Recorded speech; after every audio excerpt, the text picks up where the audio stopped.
morning. I hope we do this every other day, but not many more days.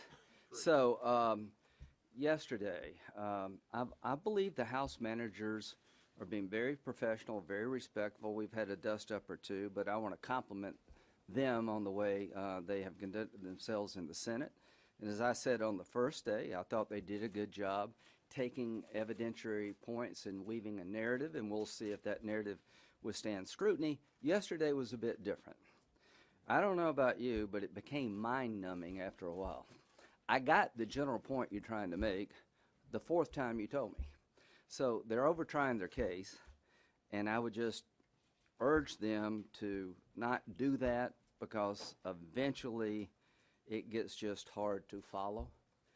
But yesterday was substantively important, and in my view, Manager Garcia, who seems to be a very talented woman, I thought her rendition of "there's no there" with Joe Biden was misleading. Let me just tell you, she mentioned the 17 witnesses and none of them thinks Hunter Biden did anything wrong. I bet you none of them have looked. And from a foreign policy point of view, as much as I like Joe Biden, and I do respect him, and I do admire him, and I've traveled the world with him, I think it's bad foreign policy if you're going to be in charge of dealing with corruption in the Ukraine, that your son hook up with the most corrupt company in the Ukraine and turn the Ukraine into ATM machine. You worry about the Russians compromising us because of Burisma. When you put your family member in that situation, it's not good, folks. That's not bad. That's not good foreign policy. And Vice President said he didn't know anything about it. That questions whether or not how hard he was looking. Now, John Kerry's stepson was receiving money from companies in the Ukraine. I guarantee you none of these 17 foreign policy experts, I bet you they haven't spent 5 minutes looking at this, and if they have, I want the report. She told us in no uncertain terms, this has been debunked, it's baseless, it's phony. Well, I can tell you, and you can go read it for yourself, what the Trump family did in Russia and everything about Trump's campaign from the Mueller report. What they're trying to do is convince the public and people like us, just forget about this. I think this is a legitimate inquiry. I think it is bad foreign policy to allow what happened to happen, and they may be no criminal liability. It may be just conflicts of interest that are inappropriate. I don't know. I want somebody to look. I made sure that Mueller could look at the Trumps. My Democratic friends seem to have no interest in looking at something that screams to reek. Now, if you don't know one of your family members is getting $87,000 a month from the most corrupt gas company in the Ukraine, and it's your job to deal with corruption in the Ukraine, you're not looking very hard.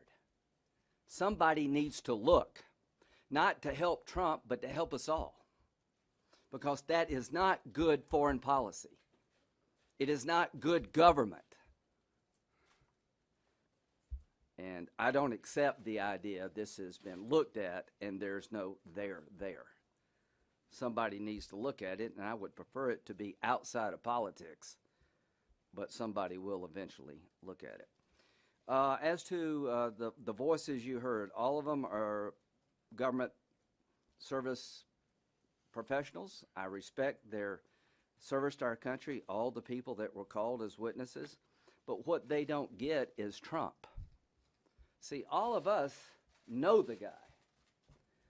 And when they tell us that we betrayed the Ukraine because we froze the aid for a certain amount of days, future aid, and that Donald Trump basically betrayed the Ukraine and put all the Ukrainian soldiers at risk, I don't buy that because I've been there.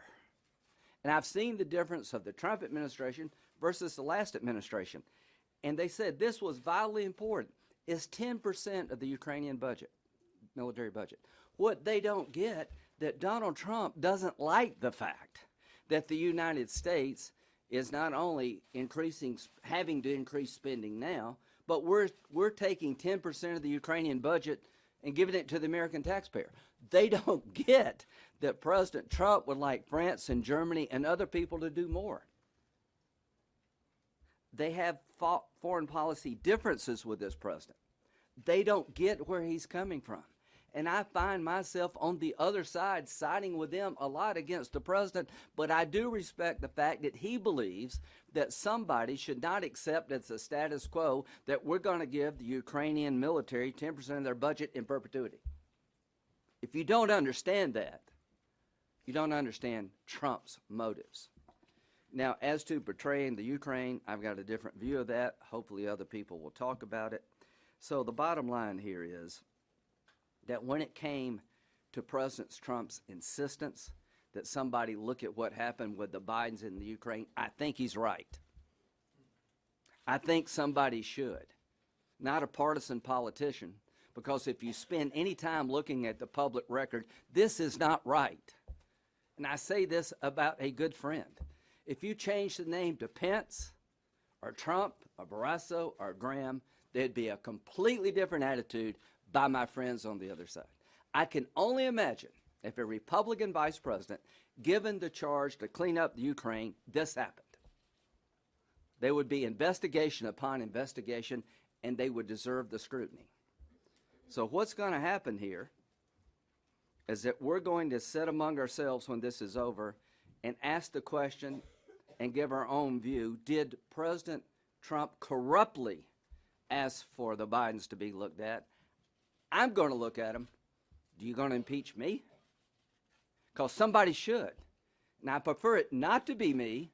I'd prefer it to be somebody like Mueller that we could all trust, because it's important to never let this happen again. This is not good foreign policy. This is not good government. So look forward to hearing what they have to say today, and I'll end on this. Schiff has done a good job, I think. I've said that. But his closing summary was different. He told me that I have to get rid of this president now because I can't trust him to do what's best for the country, because he'll only do what's best for Donald Trump. That decision needs to be made by the voters, and here's how I'm going to make that decision. I trust Donald Trump to do what's best for the country. We'll have a chance to talk about what he's done for you and your family, and the idea that a politician says he can't serve anymore because he's been so self-centered. I find that to ring hollow.